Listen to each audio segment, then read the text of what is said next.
누가복음 18장 11절 말씀을 함께 읽으므로 오늘 말씀을 시작하도록 하겠습니다. 바리새인들은 서서 따로 기도하여 이르되 하나님이여, 나는 다른 사람들 곧 토색, 불의, 간음을 하는 자들과 같지 아니하고 이 세리와도 같지 아니함을 감사하나이다. 오늘 바리새인의 의라는 제목으로 생명의 양식을 나누도록 하겠습니다. 예수님 당시에는 바리새인들이 세례를 정죄했었는데 오늘날은 기독교인들이 바리새인들을 정죄하고 있습니다. 그때 당시에는 바리새인이 세리보다 의인이었고 오늘날은 기독교인이 바리새인보다 의인인 것이 확실한 것 같습니다. 그런 것은 언제나 정죄하는 자가 정죄받는 자보다 의인이기 때문입니다.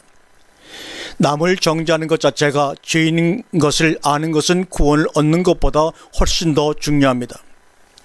더 중요한 것은 정죄하는 자는 구원이 필요 없다는 것 아닙니까? 구원받은 자는 사랑하는 자가 되어 있어야 하는 것입니다.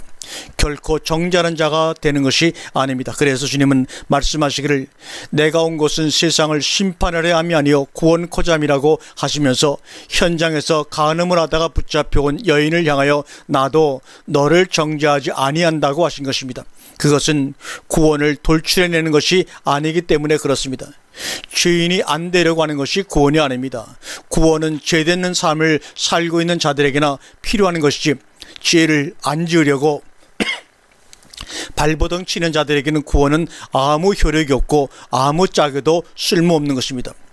바리새인들보다 더 의로운 오늘날의 성도들, 구원받으려고 교회를 나가서 구원을 받았으면 졸업을 하셔야 옳지 않는가?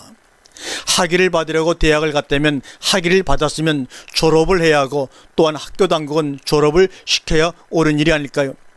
하나님을 모르는 자들에게 하나님을 알게 하는 것이 구원이요, 사랑할 줄 모르는 자들에게 사랑하게 했으면 그것은 구원입니다. 기독교인이 많아지면 당연히 구원받은 자들이 많아져야 하고 구원받은 자들이 많아졌으면 마땅히 사랑하는 사람들이 많아져야 옳은 일이 아닐까요? 그러나 주일날만 되면 교회 문이 미어 터지는데도 세상은 왜 이다지도 썩었단 말입니까? 이것은 바로 교회가 불신자 전도에서 끌어다 놓고 배나 더 지옥 자식되게 하는 그러한 일들이 이루어지고 있기 때문입니다. 그것은 이미 예수님께서 2000년 전에 마태복음 23장 15절을 통해서 바리새인들 향한 책망 중에 하나였습니다. 너희는 세상에 하나님을 알지 못하는 사람을 끌어 전도에다가 더욱더 너희보다 배나 더 지옥되게 하는 자식을 만들어 놓았다고 말하시는 말씀을 통해서도 이미 알 수가 있습니다. 사랑이라는 것이 무엇입니까? 나 좋다고 내 고집을 내세우고 내 주장을 하는 것이 사랑이 아닙니다.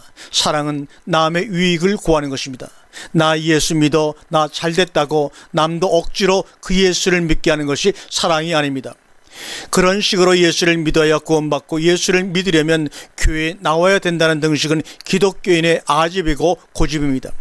정죄받고 있는 세리를 바리새인되게 하는 것이 구원이 아니라는 것입니다. 그것은 단지 세리를 정죄하는 일밖에는 별로 의미가 없는 예수님의 구원이 아닌 기독교의 구원일 뿐입니다. 배나 더 지옥 자식이 되게 하는, 세리로서 죄인의식이나 남아있으면 구원의 여망이나 바라볼 텐데 구원 다 받고 이제 어엿한 의인까지 되어 세리나 정죄하는 모세의 자리에 앉아있으니 이것이 바로 배나 더욱더 지옥 자식된 증거가 아니고 무엇입니까?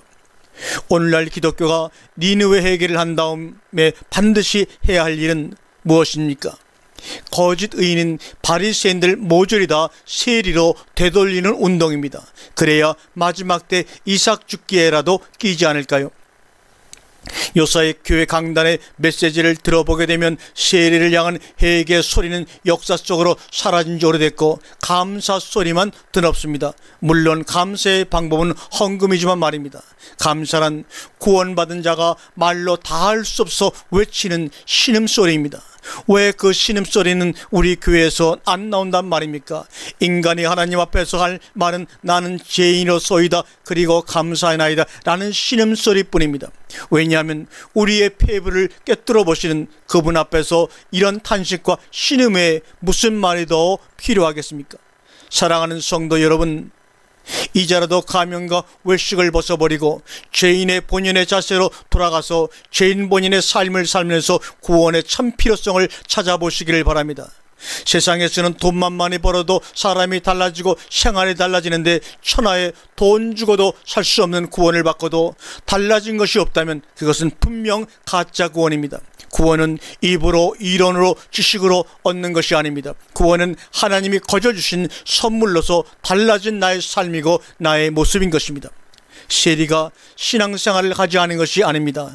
유대인들은 세리건 바리새인들이건 날 때부터 유대교인이요 8일 만에 할례를 받고 1년에 한 차례씩 누구든지 성전에 올라가야 하는 율법적인 생활을 하는 사람들입니다. 다만 이 세리는 참 구원을 못 만나서 그냥 죄인으로 남아있는 것뿐입니다. 인간이 참 구원을 못 받았으면 그냥 죄인이지 죄인 아닌 체 한다고 의인이 될 수는 없는 것입니다. 그러나 바리새인은 교회가 시키는 대로만 하면 그것이 구원이고 의인된 것이라는 세뇌를 당한 것뿐입니다. 아무리 독한 귀신에 들린 사람도 오래도록 세뇌를 당하다 보면 자신이 귀신 들렸다는 생각을 조금도 하지 못하는 것입니다. 오늘날 강단에서 무엇이라고 외칩니까? 기도하는 바리새인, 감사하는 바리새인, 토색불이 간음하지 아니하는 바리새인, 금식하는 바리새인, 11조 드리는 바리새인. 그래서 주님은 누가복음 18장 8절에서 인자가 다시 올 때 세상에서 믿음을 보겠느냐? 너나 나나 할 것 없이 바리새인적인 의인뿐인데 어디서 믿음을 찾겠느냐고 주님이 하소연하십니다. 설령 바리새인이 구원받은 상태에서 토색불이 가늠치 아니하고 세리와 같지 아니하고 금식하고 소득의 11조를 드렸다면 그것은 바리새인 자신이 한 것이 아니라 그를 구원하신 하나님에 의해서 하게 된 것뿐입니다. 다만 무익한 종이 한 일을 한 것뿐입니다. 감사할 것도 그리고 떠들어댈 것도 없는 당연지사로 한 것입니다. 오늘날 기독교인들은 당연히 해야 될 일을 해놓고 하늘에 엄청난 기대를 한다면 하나님은 뭐라고 하실까요? 화 있을진저 외식하는 바리새인과 사두개인들이여, 내가 책망과 멸망을 받을지어다라고 하시지 않겠는가, 그 말입니다. 죄인이었던 우리를 의인으로 삼아 주셨으면 죄인이었던 의인으로서 감사하며 살아야 할 것입니다. 아멘.